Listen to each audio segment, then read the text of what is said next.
नमस्कार मेरे प्यारे भाइयों। हमने कल हड़प्पा सभ्यता पढ़ा था। कल हड़प्पा सभ्यता में कुछ वैज्ञानिकों के नाम देखे थे। बहुत से वैज्ञानिक थे, लेकिन हड़प्पा की जहाँ खोज की थी राय बहादुर दयाराम साहनी ने की, वो मोहनजोदड़ो की खोज की तो राखलदास बनर्जी ने की थी। किसके निर्देश में की थी?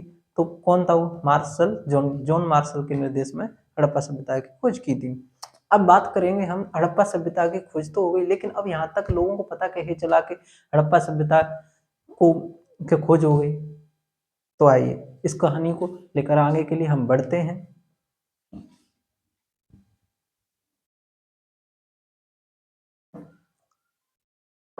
हम बढ़ते हैं फिर से इस कुर्सी को, कहानी को लेकर बढ़े हम। 20 सितंबर 20 सितंबर सन 1924 में जॉन मार्शल ने द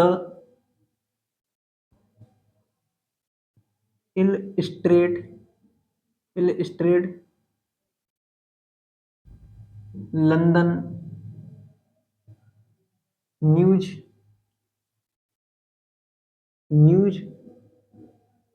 में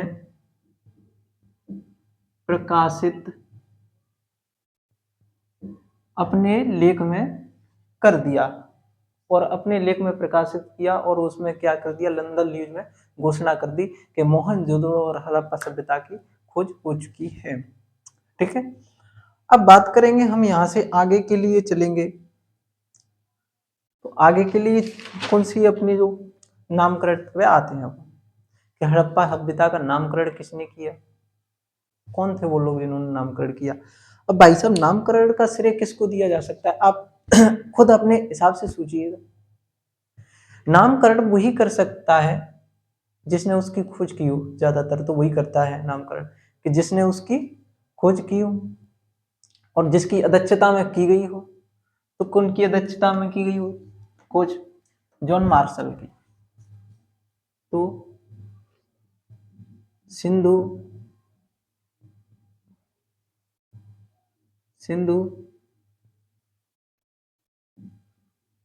सभ्यता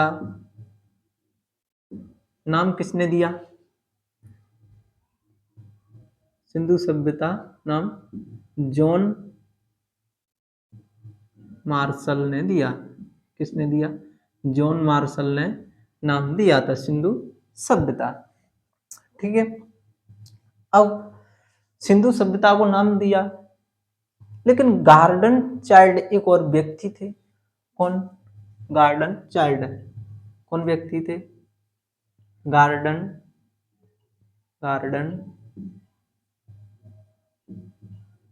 चाइल्ड एक व्यक्ति थे, गार्डन चाइल्ड, जिन्होंने सिंधु को क्या नगरीकरण का नाम दिया। सिंधु सभ्यता को नगरीकरण का नाम दिया। किसने? गार्डन चाइल्ड ने। सिंधु सभ्यता को नगरीकरण कहा, और उसने कहा कि नगरीकरण को ही, सिंधु सभ्यता को ही क्या कहा उसने? क्रांतिकारी नगरी सभ्यता भी कहा था। ठीक है, अब बात करते हैं हम, यहां से चल गए। नगरीकरण कहा इन्होंने। जो कुछ और इतिहासकार थे, उन्होंने कहा कि सिंधु सभ्यता को ही हम सरस्वती सभ्यता भी कह सकते हैं। मैंने इस बात पर कल भी थोड़ी चर्चा की, और आज भी वही चर्चा कर रहा हूं मैं, कि सिंधु सभ्यता को और इतिहासकारों ने क्या कहा? सरस्वती सभ्यता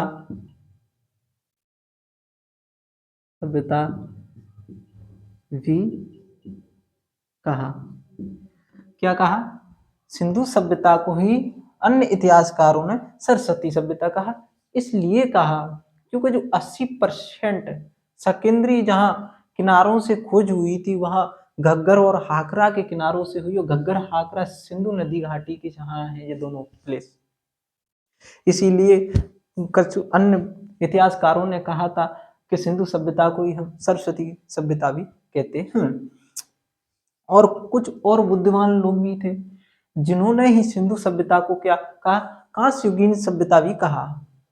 कांस्य युगीन सभ्यता कहा, क्या कहा, कांस्य युगीन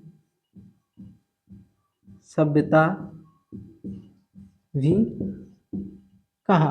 कांस्य युगीन सभ्यता क्यों कहा, क्योंकि सर्वप्रथम कांस्य का उपयोग किया तो किन्होंने किया, सिंधु सभ्यता के लोगों ने सर्वप्रथम कांस्य का उपयोग किया। कांस्य का प्रयोग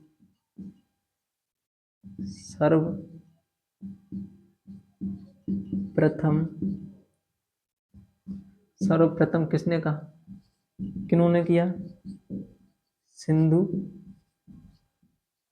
सभ्यता के लोगों ने कहा। लेकिन और से बुद्धिमान थे, लेकिन सभी के मत के आधार से सभी चीजों को दर्शाते हुए एक सर्वमान्य मत पर पहुंचे, और सर्वमान्य मत वो होता जहां हड़प्पा सभ्यता ही खोज हुई, कहाँ, सिंधु सभ्यता के यहाँ। इसीलिए उसको हमने सिंधु सभ्यता ही सर्वमान्य दिया। सर्वप्रथम सिंधु सभ्यता के यहाँ प्लेस पे खोज हुई, इसीलिए हमने सिंधु सभ्यता को ही नामकरण दिया था। ठीक है, अब बात करेंगे हम सिंधु सभ्यता के क्षेत्रफल की बात पे जाएंगे हम, कि क्षेत्र क्या था उसका। इसमें स्याही भर लूंगा।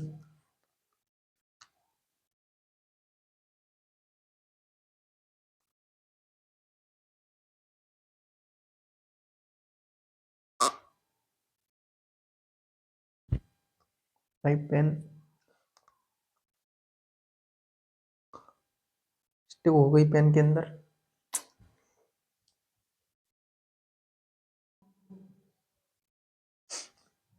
हम बात कर लेते हैं सिंधु सभ्यता के पर विस्तार। किस पर बात करते हैं,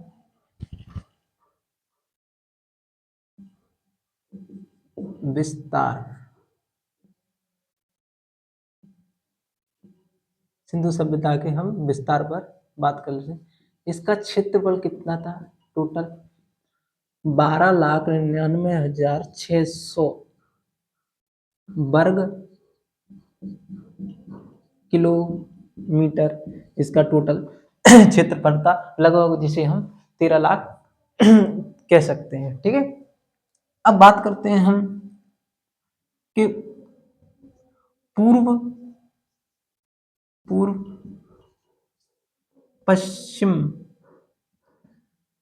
पश्चिम तक इसका क्षेत्रफल कितना था, 1600 वर्ग किलोमीटर। ठीक है, अब उत्तर से पश्चिम 1400 वर्ग किलोमीटर, 1400 वर्ग किलोमीटर तक था।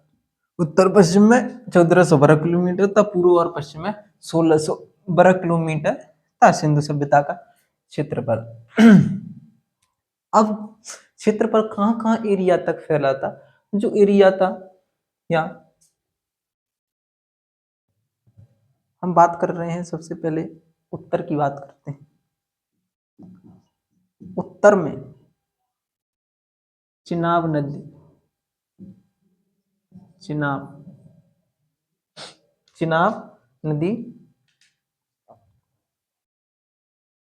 देख लेता हूँ एक बार सही से।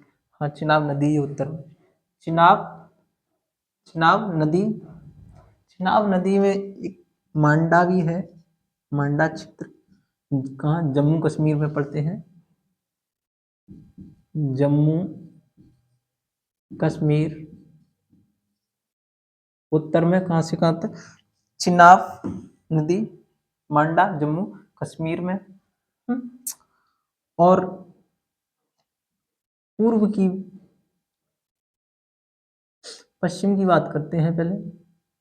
पश्चिम पश्चिम की बात कर लेते हैं। कौन सा प्लेस है पश्चिम में? दक्षिण की बात करते हैं पहले, क्या हो गया? उत्तर दक्षिण की बात करते हैं, उत्तर के बाद दक्षिण की बात करते हैं। तो दक्षिण में कौन सा हुआ है? प्रवरा नदी।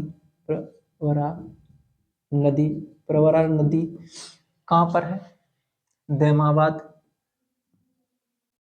दैमाबाद, दैमाबाद कहाँ पर है अपना?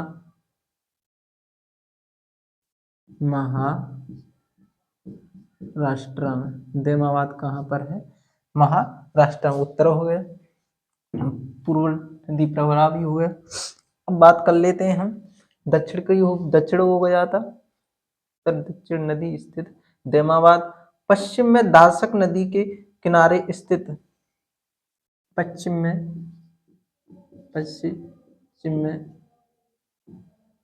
दासक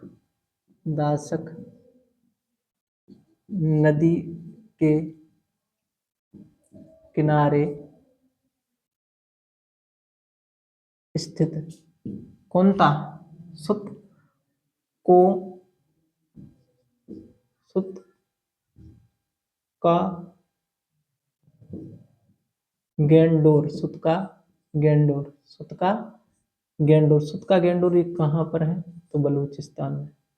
बलूचिस्तान तक फैला था। कहाँ पर है? पश्चिम में दासक नदी के किनारे सुत का गेंडोर बलूचिस्तान तक फैला था।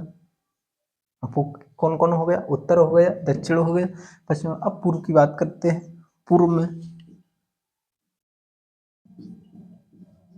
पूर्व में कौन सी नदी थी? एक मांडा, मांडा कौन सी नदी थी? मांडा एक नदी थी। मांडा नदी एक नदी थी। और वहाँ यूपी में है जी आलमगीरपुर। हाँ,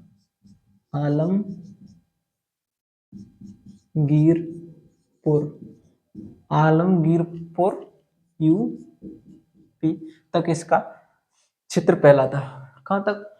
उत्तर में कहाँ? कश्मीर, उधर साइड कश्मीर, मंडा, चिनाब नदी उस साइड तक था। ठीक है। और दक्षिण में कहाँ तक था? प्रवरा नदी, दैमाबाद, महाराष्ट्र। दक्षिण में ही तो है भाई दैमाबाद। ठीक है। अब बात करते हैं पश्चिम में। पश्चिम में दासक नदी, सुत को गेंडोर जो बलूचिस्तान में अभी जो प्रेजेंट में है, जो पाकिस्तान के अंदर है, जहां तक ये फैला हुआ था। और इसकी बात करते हैं कि पूर्व में मंडा नदी आलमगीरपुर यूपी तक इसका चित्र फैला हुआ था। ठीक है, इतनी बात समझ में आई हो। लेकिन अब यहाँ से हम क्या है कि हड़प्पा सभ्यता की डेट के बारे में बात करेंगे, तारीख के बारे में बात करेंगे कि क्या कहाँ से कहाँ तक कब तक शासन हड़प्पा का रहा था, क्या रहा था, नगरीकरण रहा था, यहाँ की सभ्यता कब से कब तक रही थी, इस बारे में हम बात करेंगे। लेकिन इससे पहले हम तारीख के बारे में पढ़ेंगे कि तिथियां होती क्या है। यदि तिथियां हमारी समझ में नहीं आती हैं तो हमें उसका पढ़ने का कोई फायदा नहीं है, क्योंकि कंफ्यूजन होता है। तिथियां BC AD जिनमें बहुत कंफ्यूजन होता है। ठीक है, इसलिए पहले तिथि पढ़ेंगे और ज्यादा टाइम नहीं लूंगा तिथि में, बस कोई 5-6 मिनट लूंगा, तिथि भी खत्म हो जाएगी।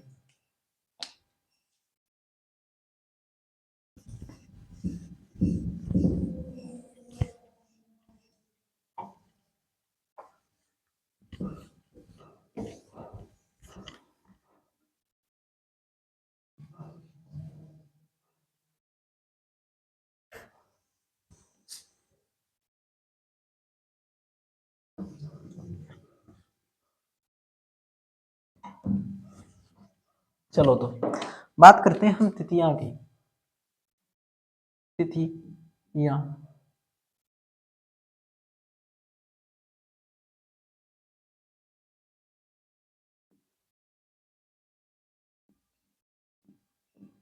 तिथियों के बारे में बात करते हैं। तिथियां आप सभी लोग पढ़ते हैं एडी बीसी इतिहास में, हिस्ट्री में, और आगे के लिए हम पढ़ेंगे। तो यहाँ से जहाँ तिथियां शुरू होती है ना, तो सबसे भ्रम यहाँ से ही होता है, कौन सा क्या शासन रहा पता ही नहीं चलता है, कभी एडी कह देते हैं, कभी बीसी कह देते हैं।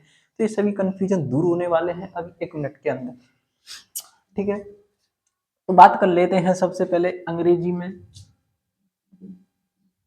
अंग्रेजी में बीसी, ठीक है, और हिंदी में इसे क्या कहते हैं, ईसा पूर्व। ईसा ई पूर्व मतलब ईसा पूर्व, ठीक है। हिंदी में क्या कह देते हैं, ईसा पूर्व। अंग्रेजी में क्या कहते हैं, इसे बीसी कहते हैं, बीसी, ठीक है। लेकिन बीसी का मतलब क्या होता है, बीसी का मतलब होता है बिफोर क्राइस्ट। बीसी का मतलब क्या होता है, बिफोर क्राइस्ट। बीसी का मतलब क्या होता है, बीसी का मतलब होता है बिफोर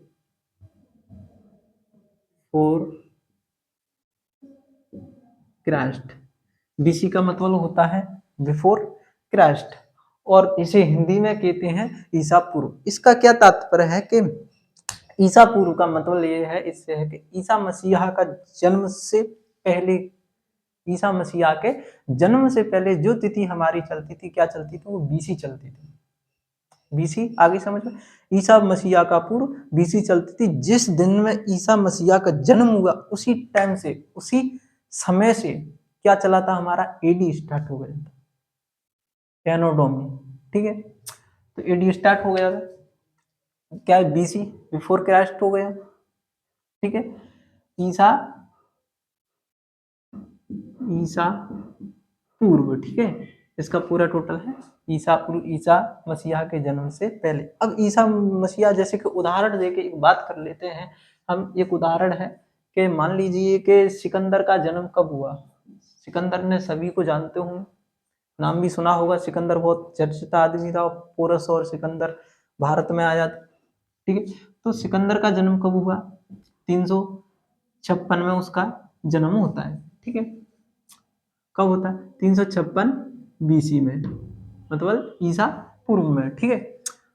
अब उसकी मृत्यु कब हो गई, 324 बार 23 के अंदर उसकी मृत्यु हो गई, 323 और 24 बीसी के अंदर उसकी क्या हो गई, मृत्यु हो गई थी। अब आप खुद दिमाग लगाएं यहाँ कि बीसी में क्या फर्क रहा, घटता क्रम रहा बीसी का।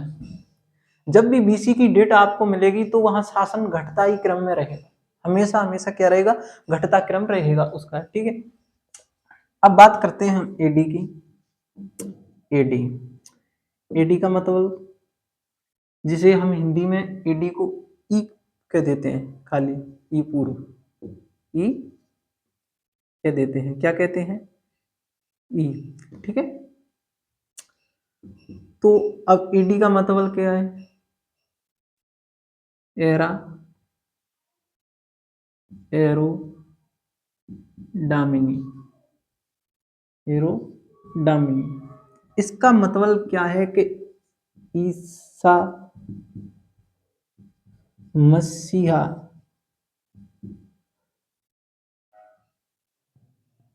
जन्म जन्म के समय, ईसा मसीहा जन्म के समय से ही क्या स्टार्ट होती है, ईडा क्या होती है, एडी होती है। एडी का पूरा मतलब क्या है, एरो डामिनी, ठीक है। एरो डामिनी इसका पूरा मतलब होता है। कभी कभी कभी कभी ना हम एडी को क्या कहते हैं, सीई, और बीसी को क्या कह देते हैं हम, बीसीई, ठीक है। कभी कभी ना हम कभी कभी कभी कभी हम क्या कह देते हैं, एडी को क्या कह देते हैं हम, सी ई, ठीक है, ठीक है। और बी सी को क्या कह देते हैं हम, बीसी को कह देते हैं बी सी ई। अब इसका एडी का मतलब क्या है, एडी से बीसी सी का मतलब क्या है, कॉमन कॉमन एरा। क्या है इसका मतलब, कॉमन एरा, ठीक है। बीसी का मतलब क्या होता है, before common era, before common era, क्या है, बिफोर कॉमन एरा। ध्यान करना, लेकिन तुम बीसी को मत लिखते हैं, कहीं भी बीसी आ जाए कि ये तो वर्तमान की चीज है, इसको ध्यान रखना, क्योंकि इसका दूसरा मतलब रिप्रेजेंटेशन कर दिया, मतलब इसका द्वारा से पुनः निर्माण करके क्या कर दिया, बीसीई। और बीसीई का तात्पर्य होता है जो वर्तमान समय चल रहा है उस स्थिति का ही समय बताना, ठीक है। बीसीई इसीलिए बनाया गया है, तो जैसे कि मान लीजिए कि अभी इस टाइम 2004 चल रहा है, 2024 चल रहा है, 2000 2024 चल रहा है, क्या चल रहा है, बीसी 2024 चल रहा है, तो एडीवी क्या है इसका, एडीवी क्या होगा, 2024 है। और इसका एडी का तात्पर्य हमने अलग निकाला तो क्या था, सीई था, सीई, जो वर्तमान में प्रेजेंटेशन होते हैं, जो अभी प्रेजेंट में चलती हैं ये चीजें, क्या होता है, तो इसका भी मतलब क्या होता है, सीई का मतलब भी 2024 जो वर्तमान समय चल रहा है वही होता है। लेकिन ध्यान रखना इस बात का कि बीसीई मत कर देना कहीं भी, बीसी का मतलब अलग है, लेकिन इसको क्या कर दिया इन्हें, पुनः दृष्टि से तारीखों को देखने के लिए किया बीसीई। एडी को बदलकर बीसीई क्यों किया गया था, इसका कारण ये था कि हमारी जो सांस्कृतिक चीजें थी, क्या वो धार्मिक चीजें होती थी, तो धार्मिक चीजें क्या है ना, एक दूसरे को कंफ्यूजन करती थी, इसीलिए फिर हमें कहाँ जाना पड़ता था, ईसा मसीहा के ऊपर, ईसा मसीहा की जहां से हमें पता चलता था कि ये चीज वहां है। लेकिन अब ईसा मसीहा तक न जाने के लिए हमने क्या कर दिया था, बीसी और बीसीई का उपयोग कर लिया था। अब जो हाल ही में जो कैलेंडर चल रहे हैं इस दुनिया में, तो किसके आधार पर चल रहे हैं, सीई और बीसीई के आधार पर ही हाल ही में इस दुनिया में जितने भी कैलेंडर चल रहे हैं। और भारत में इन तिथियों का लगभग 200 वर्ष से पहले से प्रयोग चल रहा है और अभी चल रहा है, ठीक है। और एक और होता है जो पीछे आता है, बीपी। बीपी का अर्थ होता है बिफोर प्रेजेंट, बीपी का अर्थ होता है बिफोर प्रेजेंट। अब बिफोर प्रेजेंट का मतलब क्या है, बिफोर प्रेजेंट का मतलब ये है कि वर्तमान समय से पहले। आपने कहीं सुना हो, आकाशवाणी होती कि कहीं महाराष्ट्र से वहां तूफान आ रहा है, ठीक है, तो अभी हमारे यहाँ प्रेजेंट में तो नहीं है, लेकिन आ रहा है, इस चीज को बता रहा है।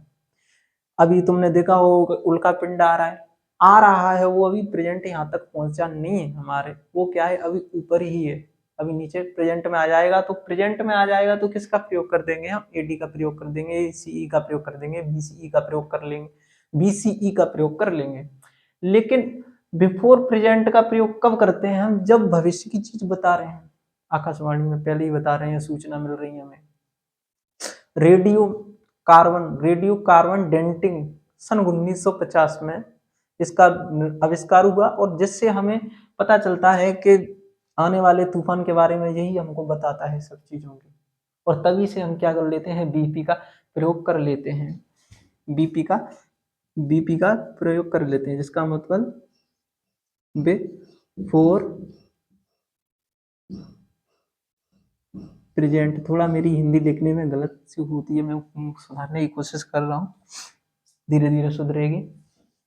बिफोर प्रेजेंट होता है। ये सभी तिथि आपके दिमाग में समझ में नहीं आई हो तो दोबारा से इसी वीडियो क्या तुम दोबारा से देखना, या तो फिर भी समझ में नहीं आई तो मेरे को क्या करना है, तुमको कमेंट करना है, जिससे मैं और अंदर जाके इसी के बारे में फिर से और बताऊं आपको।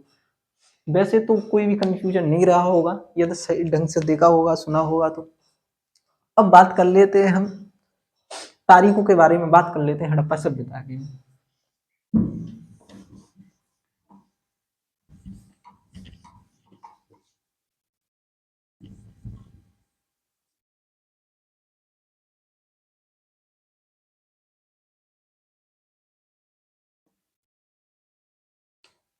बात करते हैं हड़प्पा सभ्यता की तारीखों के बारे में। तो आइए, एक वैज्ञानिक इतिहासकार थे, उन्होंने तारीख के बारे में बताया। हम जॉन मार्शल ने क्या बताया, जॉन मार्शल कौन थे, जॉन मार्शल भारतीय पुरातत्व के तृतीय अध्यक्ष इनके निर्देश में दयाराम साहनी ने और राकलदास बनर्जी ने क्या की, हड़प्पा और मोहनजोदड़ो की दोनों ने खोज की थी। तो इन्होंने हड़प्पा काल का समय बताया 3250 से इन्होंने बताया 2750 ईसा पूर्व। इस बात का ध्यान रखना भैया, बीसी ना के एडी, ठीक है। तो किसने बताया, जॉन मार्शल ने बताया था। अब इसके बाद कौन आते हैं, माधव स्वरूप स्वामी, माधव स्वरूप वत्स, माधव स्वरूप, माधव स्वरूप वत्स, माधव स्वरूप वत्स आते हैं और ये बताते हैं कि सन 3500 से सन 2700, सन 3500 से सन 2700, सन 2700 ई पूर्व, ई पूर्व, यही बीसी लगा लेना पीछे, जिसका इंग्लिश का रूप है बीसी, ठीक। अब इसके बाद एक और इतिहासकार थे, उन्होंने भी बताया कुछ कार्बन डेंटिंग पद्धति, कार्बन डेंटिंग पद्धति, कार्बन डेंटिंग पद्धति, कार्बन डेंटिंग पद्धति। इन्होंने बताया कि भैया 2350 से कितना, 2350 से 1750 ईसा पूर्व इन्होंने समय बताया था। हड़प्पा काल का नगर का समय 2350 से 1750 रहा। अब एक आते हैं R S Sharma, R S Sharma कौन आते हैं, आर एस शर्मा जी आते हैं और बोलते हैं भैया कि जो मुख्य रूप से है मेरे हिसाब से तो 2500 से 1800 ईसा पूर्व क्या है, हड़प्पा सभ्यता का काल रहा है, शासन रहा है। लेकिन हाँ ध्यान रखना और एक चीज जरूर याद रखना, जी आर एस शर्मा जी हैं जो एनसीईआरटी बुक के हिसाब से यही है सही, एनसीईआरटी बुक में है, कहाँ है, एनसीईआरटी बुक में मान्य रूप से आर एस शर्मा जी का दिया हुआ है। जब भी कोई क्वेश्चन पूछे हड़प्पा काल का, यदि कोई लेखक का नाम लेकर इतिहासकार का नाम लेकर के ना पूछे तो कौन सा ऑप्शन लगाना है, हमें 2500 से 1800 पेपर के अंतर्गत लगाना है। लेकिन हाँ अगर वो बोल देता है जॉन मार्शल के अनुसार तो 3200 से क्या लगना है, 3250 से 2750, और माधव स्वरूप वत्स के हिसाब से पूछ ले तो 3527, कार्बन डेंटिंग पद्धति के हिसाब से पूछ ले तो 2350 से 1750 करना है, और आर एस शर्मा के हिसाब से पूछ ले तो भैया 2500 से 1800 लगाना है। और यही एनसीईआरटी की बुक से पूछ ले तो क्या लगाना है, आर एस शर्मा जी लगाने हैं आपको, ठीक है। हाँ तो थैंक यू, धन्यवाद। आज का हमारी कहानी यही समाप्त होती है, कल से अगली वीडियो आगे करेंगे। और कल आगे क्या करेंगे, नगर का योजन चालू करेंगे, नगरीकरण योजन क्या क्या नगर में होते हैं।